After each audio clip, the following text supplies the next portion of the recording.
Hey guys, Dan Let's Save You Normal Outdoors.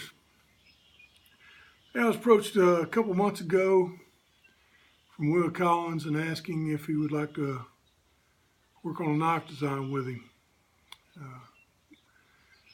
So he sent out a couple prototypes. We worked on it, me and another guy. A lot of feedback, a lot of conference calls, a lot of phone calls. We kept working. A lot of changes, a lot of things studied on this knife. And as of the 18th, the knife was released. And here it is. And it's called the WCSK by William Collins. I'm going to give you a close-up view of it. Sorry about the glare. You can see it. This is 003B. This is the actual knife that's in production. Like I said, I was fortunate and very honored that I was called and asked to be a part of this. There was a ton of work done on these. Because of my limitations, other guys worked on the shelter building, bushcraft, stuff like that. What I worked on was the kitchen part of this thing. The WCSK, that's the 4 pillars, like William explained, is for woodworking, combat, survival, and kitchen. And I'm a big part of, this has got to be as good as a kitchen tool that I need. Also for skinning and game prep. So like I said, I was fortunate enough to be asked to get on board with this thing at the very beginning. We kept working on, and if you notice, the knife design is a little different, but we'll start from the back to the front. The pommel on this has been flattened off for crushing and hammering in that thing. Typical pinky lanyard. We had a lot of discussion about this grip, and if you can see the thickness, it's kind of flattened out on the side, but it still has almost a Coke bottle shape like William does on his knives. And what we're trying to do is match. I'm a very large person. That's 9 inches across. I'm a very large person, and Blackie Thomas was one of the testers on this, and he's a smaller guy, and we tried to find a happy medium on the grip, and which we accomplished. William did a good job on it. So it should fit a wide range of hands. I have no problem with this for being large. It's not too small. I'm not going to cramp up, but it's not too big where it doesn't feel right. The other thing is, it comes with a bow drivet right there. I have not used that. I can't get on the ground and do a bow drill fire. So let's move on to the knife again. We're going to move up to this thumb choil here. Guys, it's amazing. We're going to do a lot of videos on this knife, but I'm telling you right now, if you got to carve an axe handle or any round post stock, ferrocerium rod, you just don't think this curve would be that useful until you use it. I was blown away. In fact, you're going to see on the videos of me doing root vegetables with this curve.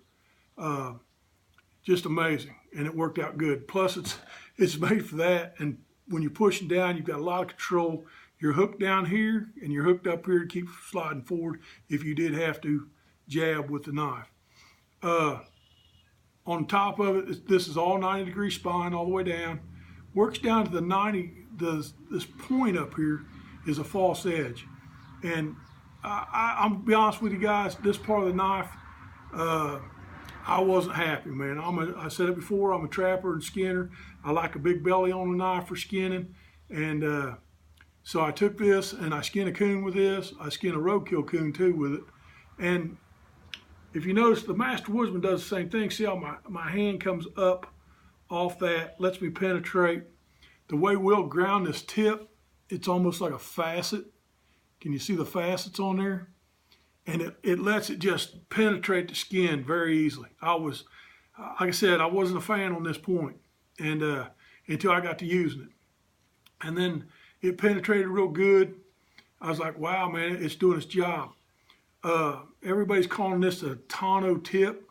I've rename this tip and this curve into the Collins curve right here. You can see it. I'm trying to get it in the background for you.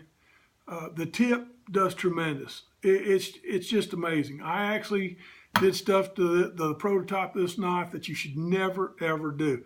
And in fact, if you're that bad in a survival situation, just write your family a note, because it's over with if you're going to do what I did to this knife. Okay? I don't mean to be funny about that, but I took this knife to the extreme, which you shouldn't do. And in fact, this is what I used on it. This is the top of a baseball bat, and I chunked the living crap out of it. What I was checking for was weak spots, any tempering spots. I was looking at the edge retention. I buried this in a gnarly stump 100 times, just kept pounding. When I was done, I could still shave with it. This knife exceeded everything I could throw at it. Moving on with the tip, I deliberately drove this into the stump and was folding it over. And I was trying to carve a bowl out of a gnarly maple stump. And you shouldn't be having to do that. But I wanted to make sure in my head this tip had the confidence in it, because every time I see tips on knives like this, they have a lot of trouble. And so, man, even William said after this, I have totally changed my mind. I'll admit it on camera that I was dead wrong. William got this right. Period. Right. I don't like points on knife, but I dig this one. This is the way to go. Okay, with the tip in there, I want to show you, I got into doing my trap triggers. The thumb leverage on this, fine detail work, great. Moving down this Collins curve down here, I was able, because it's not your typical looking skinning knife, but once I penetrated the skin, I pulled the skin and I started skinning with it, I started using this curve right here. And man, did it just, I was like, no, because pointed knives, when you get too far in the hide, you cut the hide. If you keep your hand control, it just skins. It skins like a dream. Moving on down, we've got a straight edge. I use this in the kitchen for chopping, slicing. I made beef jerky, or not beef jerky, but deer jerky out of it, slicing meat. I took the meat to room temperature where it's harder to carve. Like a dream, guys. Okay, I mentioned that this knife's got 3 points, 1, 2, and 3. The third point is almost on the kukri style, like you can see. That is when I put it through tomatoes and potatoes, and I pulled back in a slicing motion. Guys, this knife's 3/16. I know I didn't go over the specs. You can get the specs. 3/16 steel. When you're doing root vegetables, they break open. It's too wide. It's a great batana when you got that, great wedge splitter. But man, when it comes to kitchen prep, nah. This thing, I was doing organic ripened tomatoes, and you could read through them. Not kidding, for a large knife. Root vegetables, potatoes, carrots, they didn't go popping across the kitchen floor. I was just slicing. This is that kukri effect. Okay, that's where the kukri effect, that slicing motion pulling back, is just a dream. William worked on this grind. It's a saber grind. It just works, guys. I couldn't believe we had a lot of discussions on this grind, but it works. We're going back to the Master Woodsman on this curve right here in this flat. This is where the knife gets small. When I want to bring up something small and I want to carve with it like this, all this detail, you don't realize you're on a large knife because you're down into here. Guys, this is my opening video on this. There's going to be a lot of videos on this knife. Guys, if you want one, they come with a serial number. I mentioned this is 3 of the series. Very fortunate to have 3, but you need to get signed on from one of these guys. You're going to see a ton of videos coming out on this knife because it works. This knife was designed from function, and then we went into design.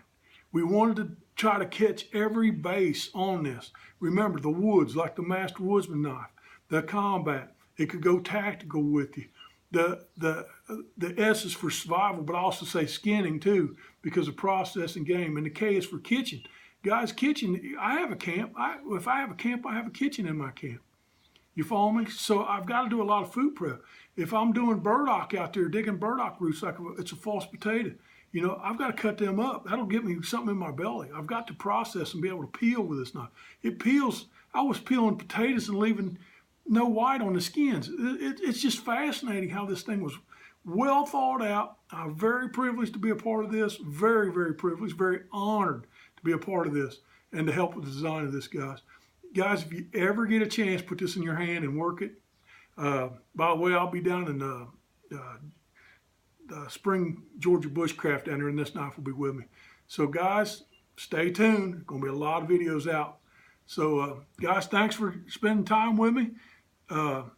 Keep your mind open on this knife, guys. This thing is working. I'm totally excited. I was really excited with the Master Woodsman. William Collins tried to pin me down. Is it better than the Master Woodsman? Man, I hate to say yeah, but because I love my Master Woodsman so much. But this thing goes over the urban area, the tactical, where the Master Woodsman doesn't. So if I was in a survival situation in an urban environment, I would rather have this. I'll say it on camera. Oh, that's tough to say because I surely love my Master Woodsman. So guys, thanks for watching. Keep watching. There's a lot of videos coming on this knife. Be ready to go. Guys, thank you for your time.